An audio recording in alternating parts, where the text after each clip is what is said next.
Hello, everybody, and welcome to another NintendoFuse Podcast. This episode is, God, I don't even remember. This is episode 315, entitled Nintendo Breaking Switches.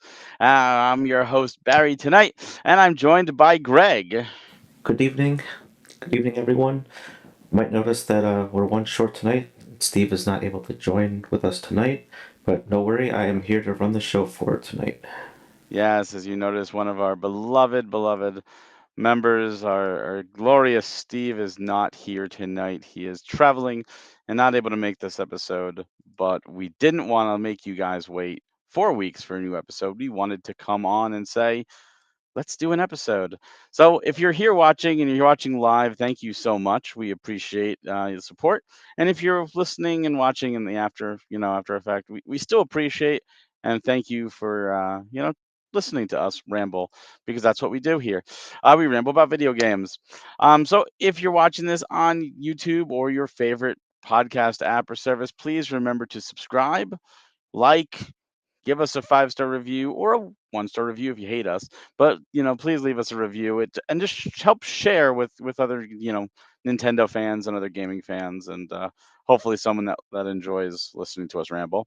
And if you enjoy the conversation we're having, take it to social media. You can follow us on all social media platforms at NintendoFuse, as well as joining our Discord, where you can join our Discord and be a part of even more conversations that go on behind the scenes. But first, let's start the episode like we always do. What are we playing? So, Greg, I'm going to pass it to you because I have no one else to pass it to. So, what have you been up to the last 2 weeks? Actually, Barry, I haven't been playing that many games. It's just been a short list here, so pretty much been continuing my Roblox games that I've been playing with my daughter. This time we discovered a new one on there called Dandy's World, and it's like a co-op based game where you have to extract some fluids, I guess, from a machine, and then basically the entire group that you're with has to all work together to avoid any enemies that might be in your pathway or kind of chase you down. So there's different roles where one person can be a distractor to lure the enemies away from the entire team, and there's also people that characters that have abilities that extract the liquids from the machines at a much faster rate than at others. So there's like some team-based aspects there. It was a very interesting game to check out this time around. I've also continued my adventures in the Adopt Me game with collecting pets and everything. There's an ongoing event that is for the Monkey Fairgrounds. It's been kind of fun to check out and collect all the new items added to the game. And then in addition, still doing my standard set of games, which includes Disney Pixel RPG, where they just have like a boss simulator thing and other things going on. The events that have after the conclusion of the .5 anniversary celebration, and then also still playing Pokemon card game, and just been having some struggles with the ability to make good decks and also to know which sets to kind of go after and collect. But so far, still enjoying that one as well.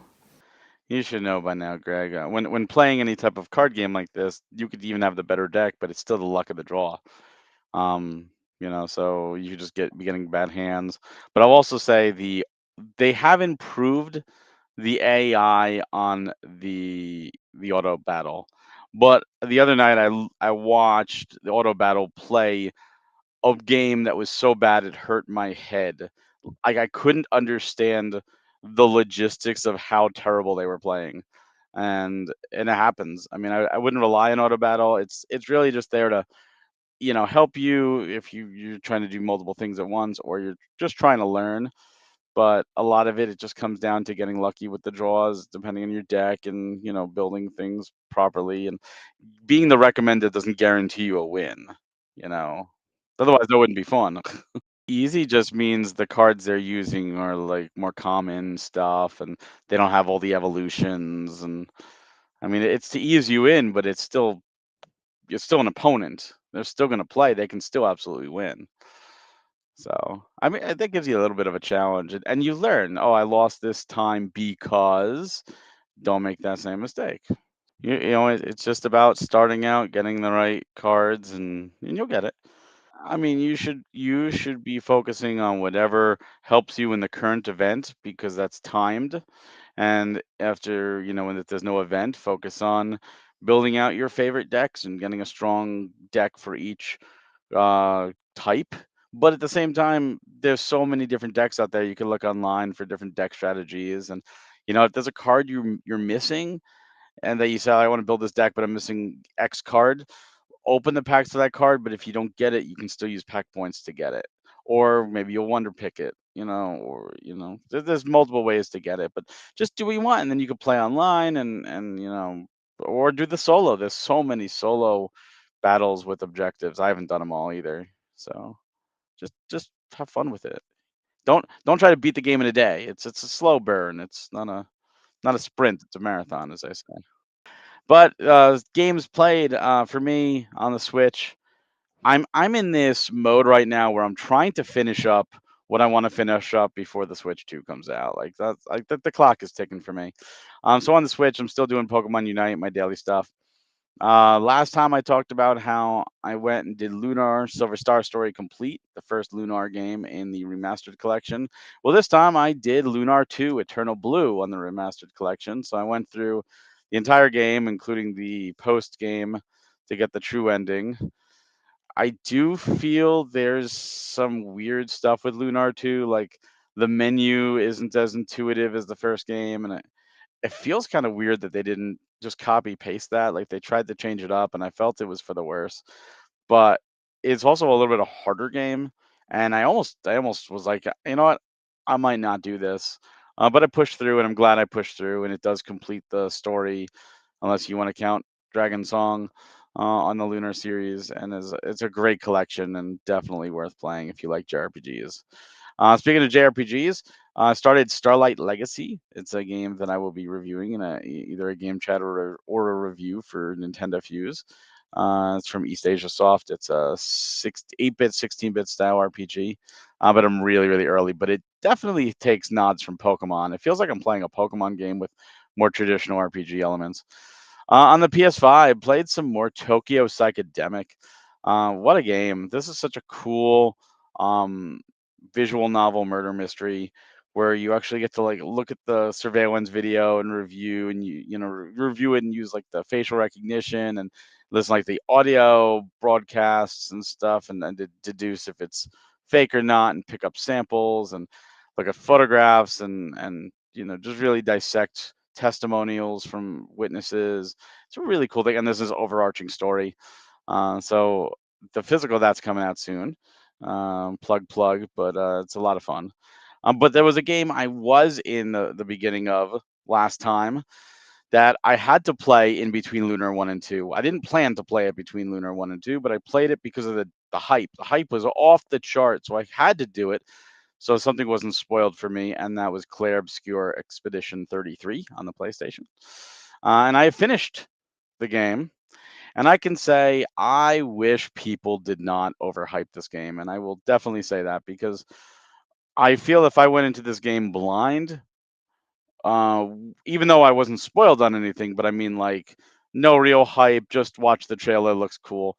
I would have enjoyed it more, but I saw so many people going, "Oh my god, just wait, just wait. Oh, it's going to blow your mind. It's the greatest thing ever. A billion out of 10 game." And I waited and I waited and waited and waited and by the end of the game I was like, that I'm still waiting. When is this supposed to hit me?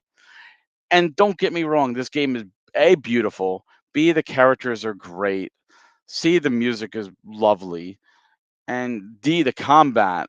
Like this is like a Dark Souls turn-based.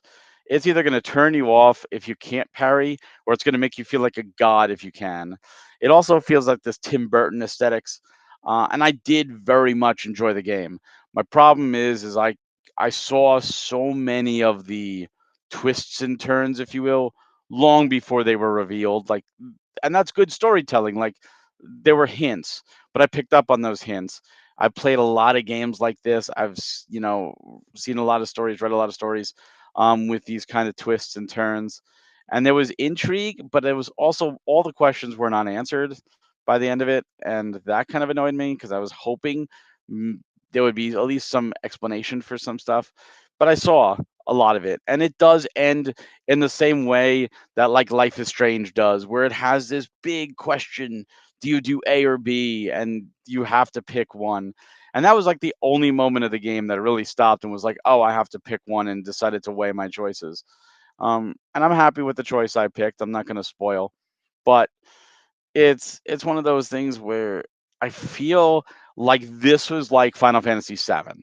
Like when that game came out, and spoiler alert for a game that's 30 years old now, whatever. When Aerith dies, people were losing their collective shits. Like they were like, "Oh my god, this is the greatest game ever! Oh my god, she died!" Blah blah blah. And I'm like, I had to tell Yang's wife that her husband died, like in Final Fantasy IV. I had to watch Shadow die because I didn't wait for him on the floating island in 6.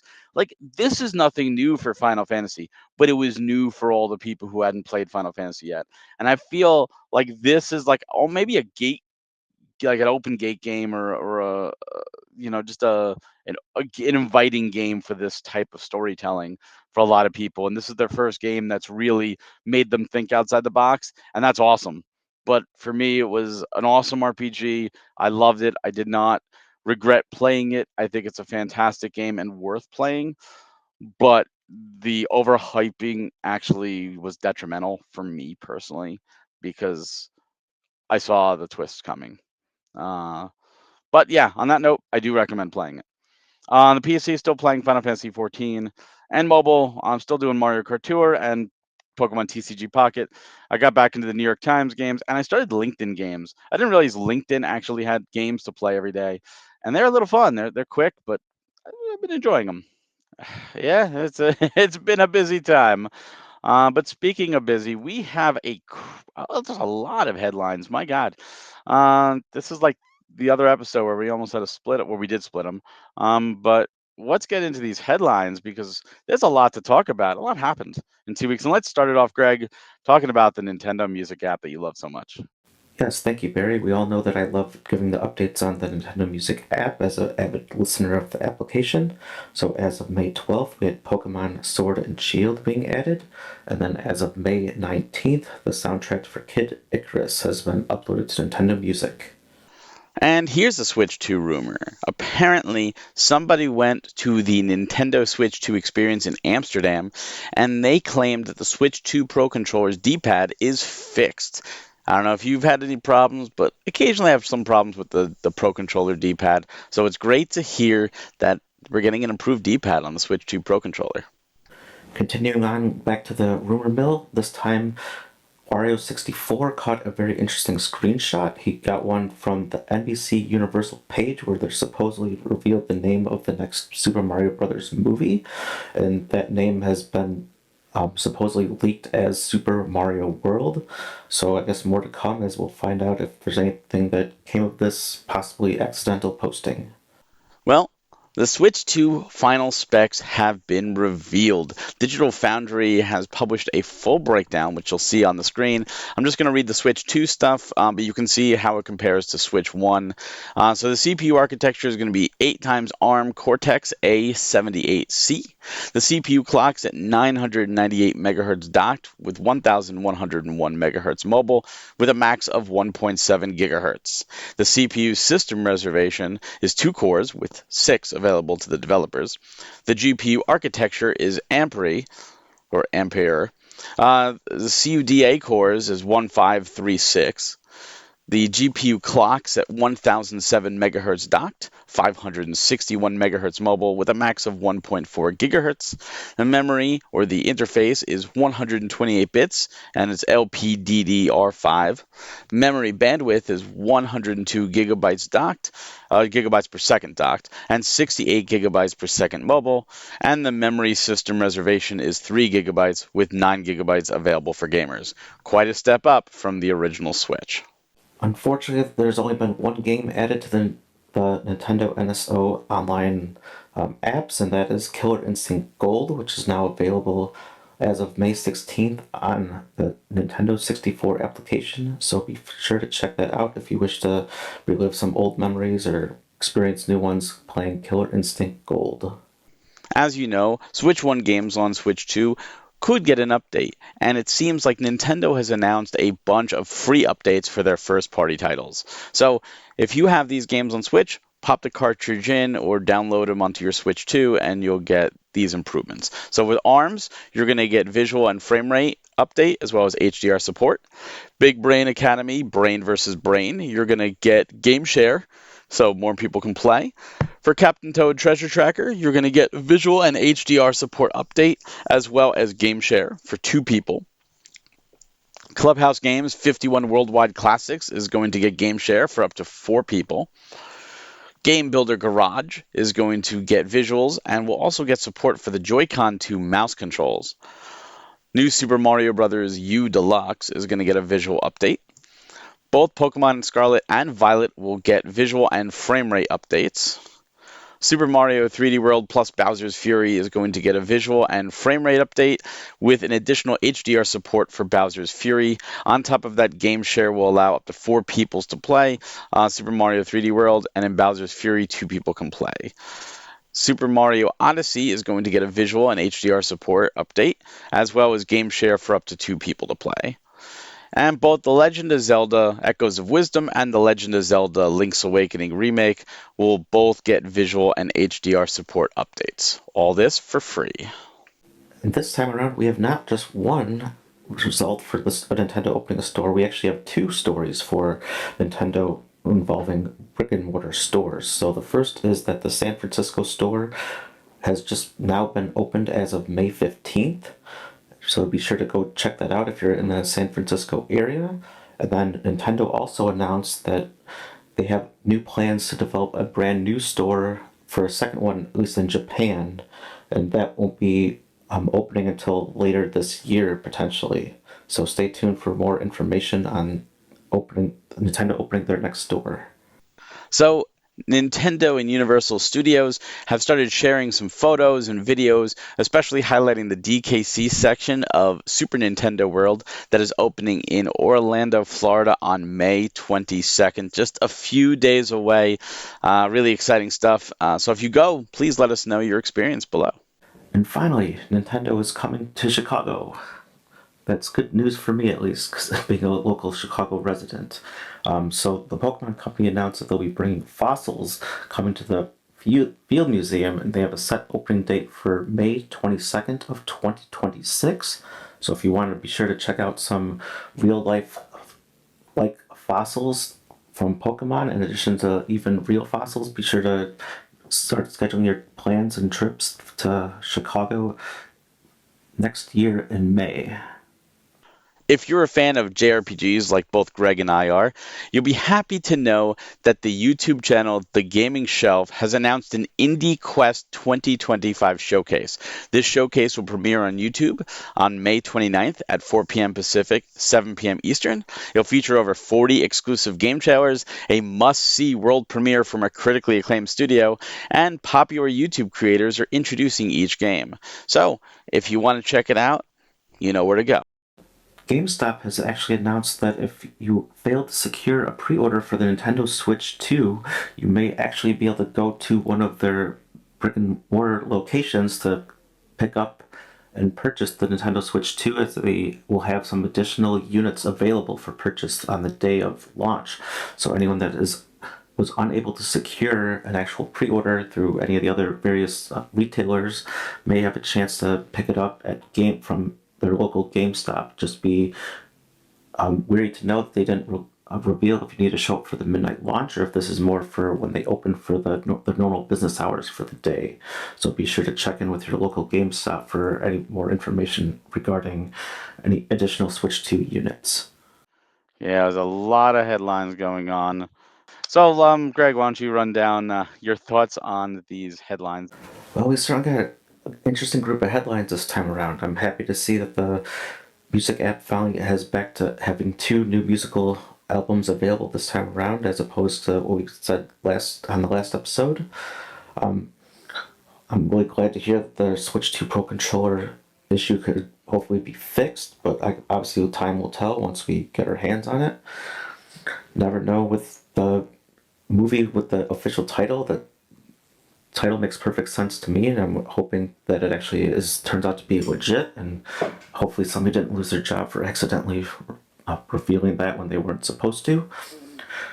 I'm not much of a Switch spec kind of person, or even specs on hardware in general, so it all sounds pretty good to me, and just obviously it's better than what the original version is, so that's always good there.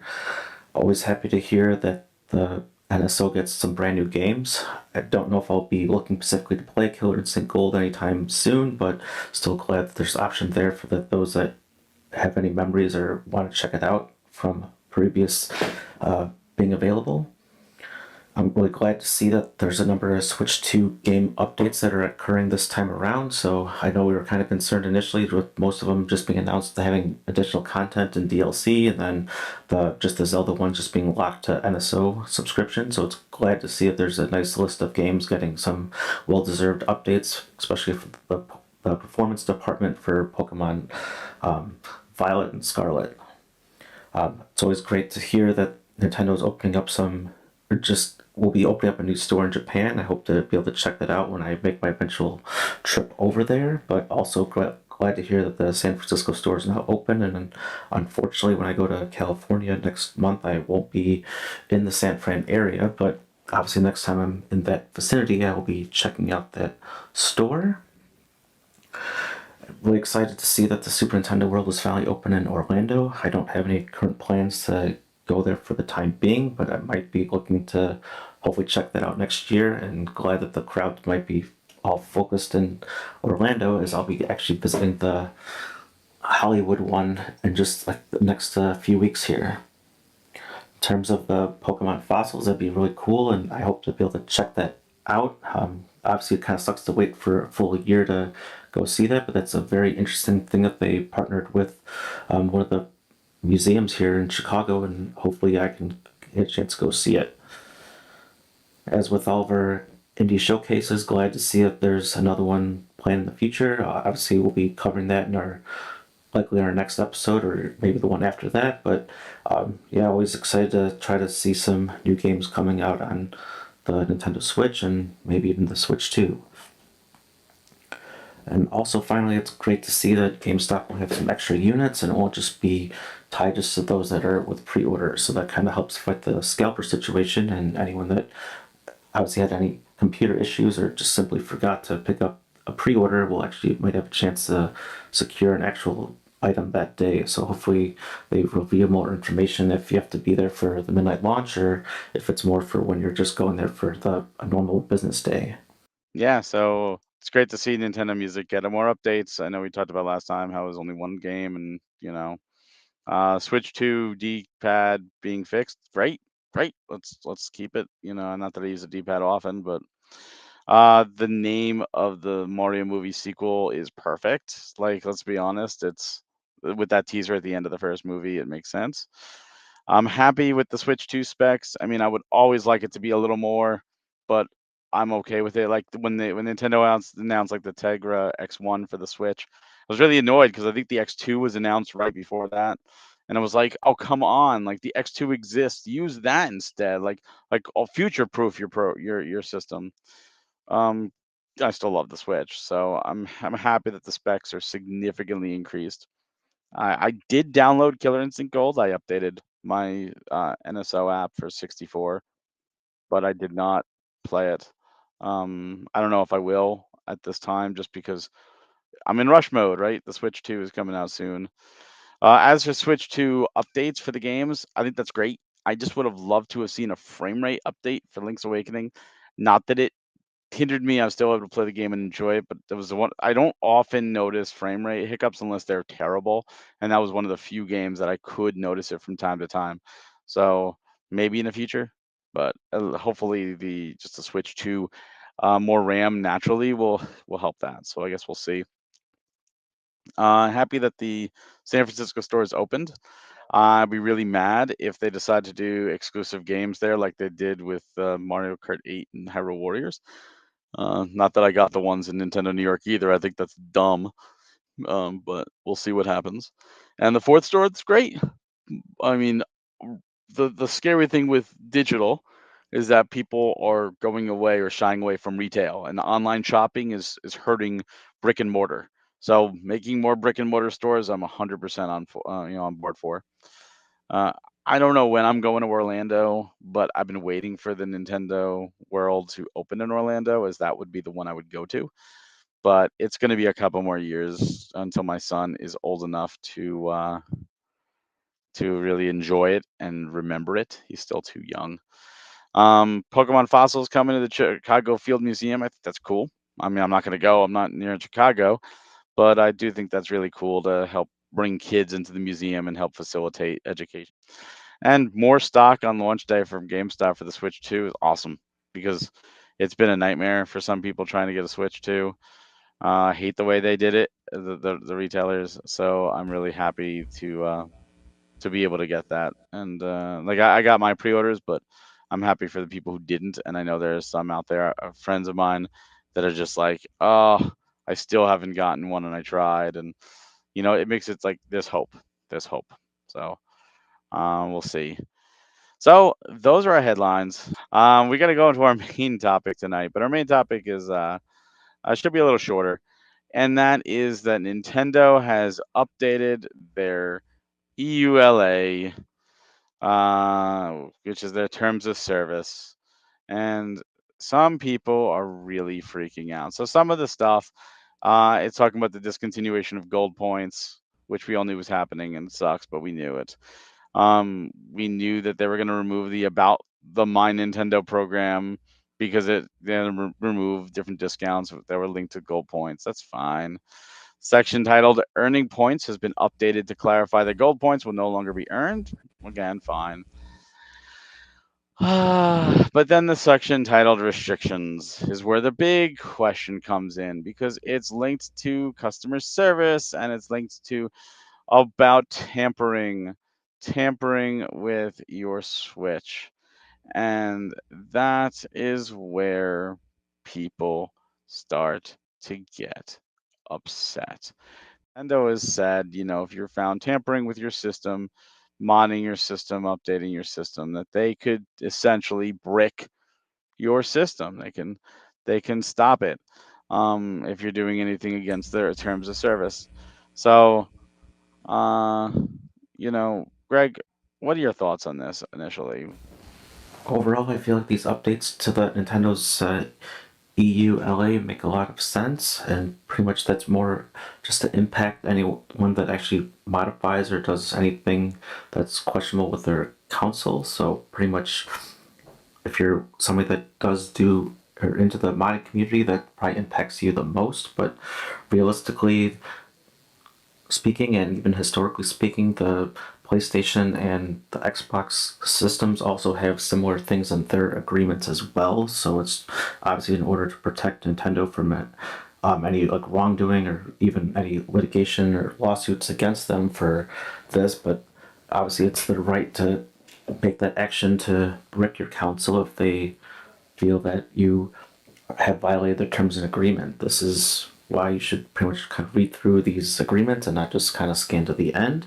But realistically, I don't think they'll be bricking as many consoles as everyone's trying to blow this up to make it seem.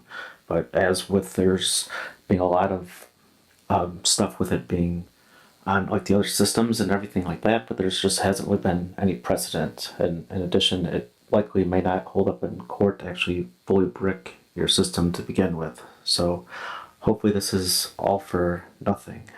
You bring up a point, and this is the way it is with most companies, including PlayStation and Xbox, is they've always been like this. They've have these there, and the truth is how many times is this going to be enforced, right? it, People, it's like warranties, right? It's like if you remove this, you void the warranty. People will remove it and mod and do whatever. And I understand why people would be upset because they like, oh, but this is my system and all. How many times is Nintendo going to truthfully enforce this unless you draw attention to yourself? Like, unless you just, wave flags and lights in the air and you're like, look at me, Nintendo, I challenge you. I modded my system. I did this and that. That's against, ban me, block me. And then they do. And then you cry about it on YouTube or on social media. They blocked me. I'm a victim. Oh my God. I paid. No, you did that to yourself. Sorry. You did that to yourself. There's tons of people out there that sail the seven seas, as they say, that do things that are against terms of service and are perfectly. Why? Because they're not making a stink. They're not opening their mouth. They're just doing their thing, and that's really it. So, Nintendo updating the terms of service to include that is really safeguarding themselves. That gives them the authority to enforce it. Whether it's enforced is another story. Again, you draw attention to yourself. I can see them coming after you. But for the grand, and unless they just start this massive ban, like you see, like 30 million switches are now bricked because of this, which I don't see them doing. They don't. It's not that Nintendo wants bad press. It's not that Nintendo wants to upset you because I see people, oh, don't support them because of their archaic behavior, and it's not. They're protecting themselves. Do you ever read the TOS or do you just scroll to the bottom and hit accept? Because it's in most TOSs to not modify or do anything that is outside of factory. And it's the same thing.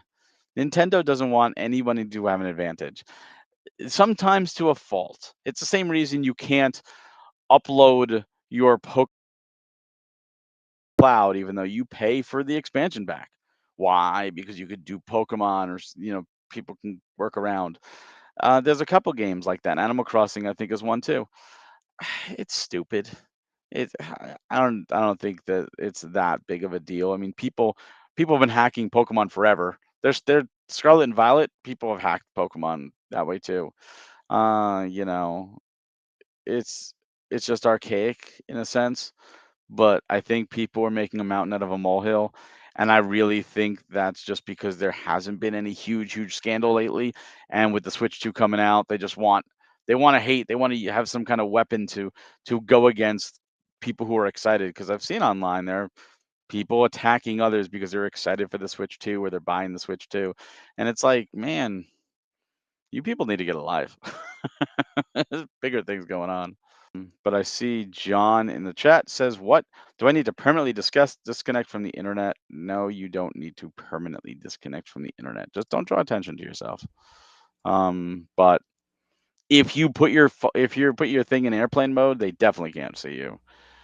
But you should be fine, depending on what you're doing. I mean, I don't know what you're doing, but I do fully agree. It's more against like the people are trying to mod and do a lot of the more frowned upon activities. So, um, and I do see John in the chat saying we should be disconnected from the internet, and usually that's advised if that's what you're doing with them and the modifications and stuff. So, um, yeah, I mean it's pretty much at your own risk if you're going to be on the line and have modded your console.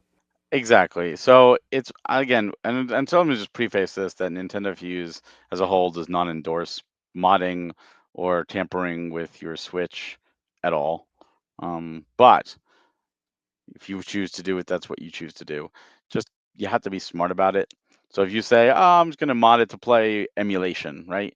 First off, there are emulation machines like crazy. You could get emulation machines all over the internet, loaded with ROMs, right?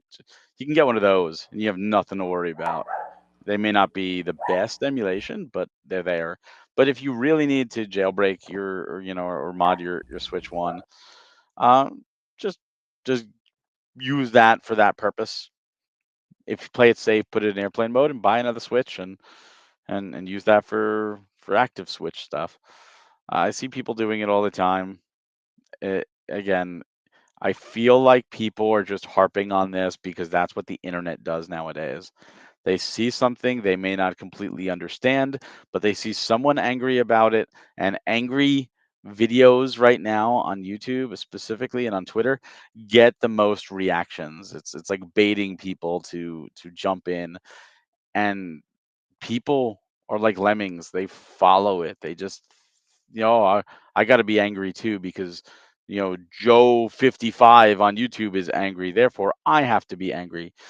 And it kind of sucks because, like I said, this is in a lot of TOSs, and most people don't read those, myself included. I mean, I don't read every single one. I mean, a lot of them are long, and that's why they started making you like scroll to the bottom to hit accept, and most people just scroll to the bottom to hit accept, and they do that for a reason, because then if you do something like mod your Switch, for example, and you draw attention to it, Nintendo bricks it, and you try to say, well, I bought this, I own this Switch, you can't do that to me, and try to take them to court, and then they could say, well, in order to get past that screen, you needed to see the bottom of the screen. Therefore, you had to scroll past, and those words were on your screen, whether you read them or not, and you lose the lawsuit. So that's why they do shit like that. They do it to protect themselves. It's all, and the Nintendo lawyers, people joke about the Nintendo lawyers. Um, they they are constantly on calls with them. They're protecting their IP, they're protecting their properties, they're protecting their systems. They don't want to be sued. They don't want to be attacked. Sometimes they're overprotective. I 1,000% agree with that. I mean, I think they're going at it after Power World is really weird. And they've done this before, which is funny because Nintendo used to be the little guy, right? When Universal went after them for Donkey Kong, with infringement to King Kong, and Universal lost. And now they're the big guy kind of going after other people, sometimes in the right, sometimes in the wrong. But I feel like they're just doing this to protect themselves and, kind of catch up with everybody else. I mean, Nintendo's often behind. Yeah, I know with Disney they had the clause that you agreed to watch Disney Plus, so therefore you're not allowed to take them to court and do the arbitration things. But yeah, that was also a big deal there. Oh, yeah. Yeah, for sure. I mean, everything has that kind of stuff. So it's kind of silly to get mad at Nintendo for that. And I think by getting angry at them and posting online, you know what you're doing? You're waving the flags. You're going, "Hey Nintendo, look at me, look at me." And this, guess what I do? Guess what I do? You're doing, and maybe that's why they did it. Maybe they did it as well to identify, and maybe they're paying attention, and they're like, "Oh, so and so. Let's start looking for these people." Because truthfully, the amount of people making a stink online about this, I'm gonna maybe a couple hundred at most. Let's even say 1,000, and let's say they brick those 1,000 people. Now those 1,000 people are going to be really mad, and they're going to go out there and they're going to raise a stink, and maybe one or two, maybe 10, 20 people will say, "Okay, well, I'm not going to buy a Nintendo thing because of that." The rest of the people will go to sleep and wake up and not care, because it's it's funny because there's all these other great experiences, and you can get them on the Switch, you can get them on other platforms, you can buy Nintendo games, you can play Nintendo games, you can play other third party games. There's so many. There's so many. It's not going to be impactful. The amount of outrage is not huge. But they updated it, and we figured we would discuss it because there's people upset about it. So let's discuss it. Let's open the door, and we'd love to hear from you. We'd love to hear. So if you're watching this after the fact, or you're watching it live now, please chime in. But if you're watching this after the fact, leave in the comments. What are your thoughts? Are you one of those that are upset that this was updated and you wanted to hack your Switch? Are you upset with the thought that you don't own what you purchased, which you do, but Nintendo still wants you to use your item the proper way, and that's what they're trying to do. They're trying to have you use the Switch the intended way. But there are, I guess, ways around it to not get noticed. And if you expected Nintendo to just be like, "Please hack the Switch, pirate our software, do whatever you want," like it's open source, then you don't know Nintendo very well. In fact, I don't know any company really that does. I know the Ouya. That was like one of the big things with the Ouya. Like, do whatever you want to our machine. We don't care. And where is the Ouya now? Playdate, I think, is like that too, and they're still around, but they're not making a big splash. Yep. But yeah, so if you don't want to get caught, don't modify your console and do bad things with it. If you do, then good luck and hopefully you don't get caught and don't get your system bricked. Yeah. Well, yeah, I think that really brings us to the end of our main discussion. But we'd like to hear from you. If you're watching this, if you're listening to this, make sure to join our community. We do have again our social media on all platforms is NintendoFuse. You can like and subscribe to our YouTube as well as all podcast apps. And you can also send in any questions to podcast@nintendofuse.com, and we will read the questions and answer them on a following episode. Now we get to the section for upcoming games. Apologize to our viewers. I was unable, due to the technical issues, I wasn't able to really scroll the games on the screen, but some of the notable upcoming games include Cattle Country, releasing on May 27th, and you should also know that there's a demo available for those that want to check it out. We also have Creepy Tales Double Pack, also launching on May 27th, and pretty much there's not really a whole lot else that will be released before the Calm of the Storm for the Switch 2. So there are going to be some other niche titles that you might see, and we know Steve loves his mystery lover type games that will also be dropping on the Nintendo Switch. But pretty much there's not really a whole lot to really of note that will be launching before the next podcast. I just want to do a quick thing. This just happened right now, so this is live breaking news. There are new Nintendo Classics icons inspired by Nintendo Classics available on the Nintendo Switch Online Expansion Pack that just launched. So week one, which is available right now, is the NES and the N64. So the NES is like the NES controller and the Famicom controller. N64 is the N64 unit and the green Jungle Green controller. Week two, next week, is going to be Game Boy and Game Boy Advance with the original Game Boy and the Game Boy Color, or the violet one, as well as the looks like the Glacial Game Boy Advance and the Rose Gold or Rose Pink GBASP. And then Wave 3 the following week, which is the week of our next podcast, Super Nintendo and GameCube get highlighted with the Super Famicom and the SNES mouse, not the SNES. That's not focused. It's the SNES mouse, as well as the Indigo GameCube and the Spice Orange GameCube controller. Some notable systems missing from this, but it's nice to see. No Virtual Boy. I really felt, come on, Virtual Boy, bring that away. And then a couple other systems, Game Boy Light, is missing, and I'd like to see some of that stuff. No Super Nintendo. It's weird. Just the mouse. But these are happening right now. So if you enjoy switching out your Switch icons, just figured, hey, I'd mention it because it just happened right now. So, Greg, any notable games for you personally coming up that you want to play, or what for the next 2 weeks? What are your goals? What I plan to be playing for the next 2 weeks is hopefully a lot more Switch as we fastly are approaching the launch of the Switch 2. So I'm really hoping to check out a game chat game that we just recently got, in addition to hopefully playing some more of the Somnium Files, in addition to keeping up with all the other things going on. There's not really a whole lot going on over the next few weeks. Hoping to see the new Lilo and Stitch live action Disney movie with my daughter over the holiday weekend, but at this point, I don't think there's really a whole lot else that we have going on over the next few weeks. Yeah, Switch 2 is right there. Looking through the list myself, some things, some noticeable ones. Onimusha 2 is coming out on May 23rd. Starlight Legacy, like I said, I started playing for review. That comes out May 28th. A big one also on the 28th is Pipistrello and the Cursed Yo-Yo.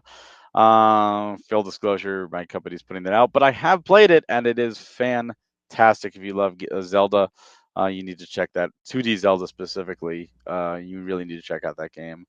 Very, very excited for everyone to get their hands on that. Fuga 3 is coming out May 29th. I see. What other ones? I believe Rune Factory Guardians of Azuma is June 5th, so that's getting in there. But I thought Fantasy Life was coming out this week, or in a couple days actually. So Fantasy Life I'm pretty sure that's coming out in a few days.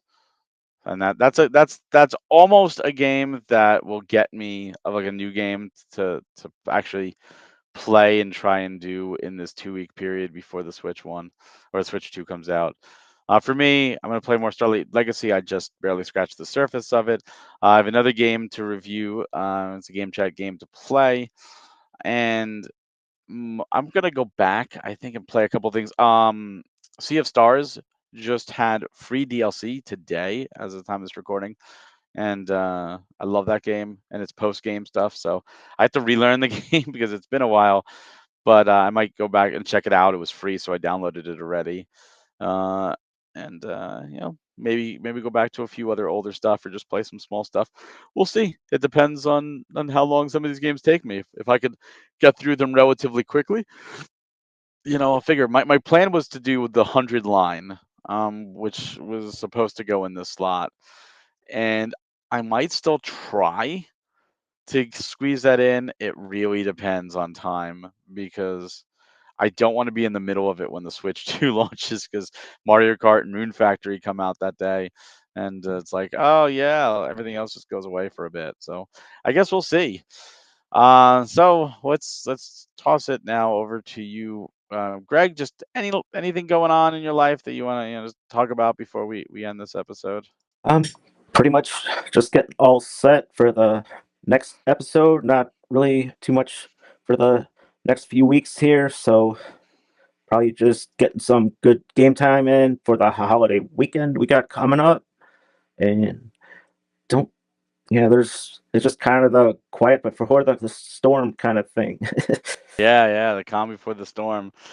Well, for me, it's family life. We're in quarantine here. My son has got the hands, foot and mouth disease from daycare, so we're in like quarantine, clean everything, trying not to contract it mode, which is fun. That's the joys of having kids in daycare and schools and stuff. And I'm sure other parents listening can agree with that. It's thankfully he's not suffering. He's playing and having fun and just being a kid, which I really love to see.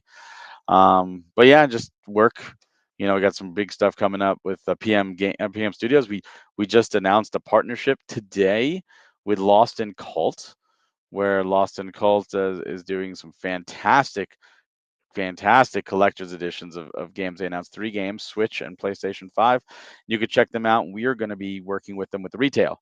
So we're going to be bringing the games to retail. So if you want like the creme de la creme edition of the game, support them.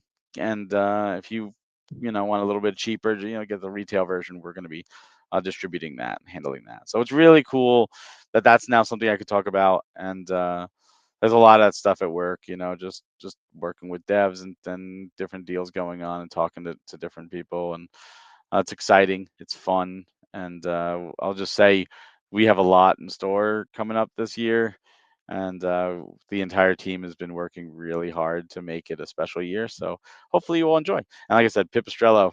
Oh, play Pipistrello. It's so good. But yeah, so thank you everyone for tuning in. I know we had some issues with the vocals on the YouTube side for the live version, so I do apologize for them. But hopefully Steve is able to go and fix it all. But thank you all for tuning in. We really appreciate your time, listening to us ramble.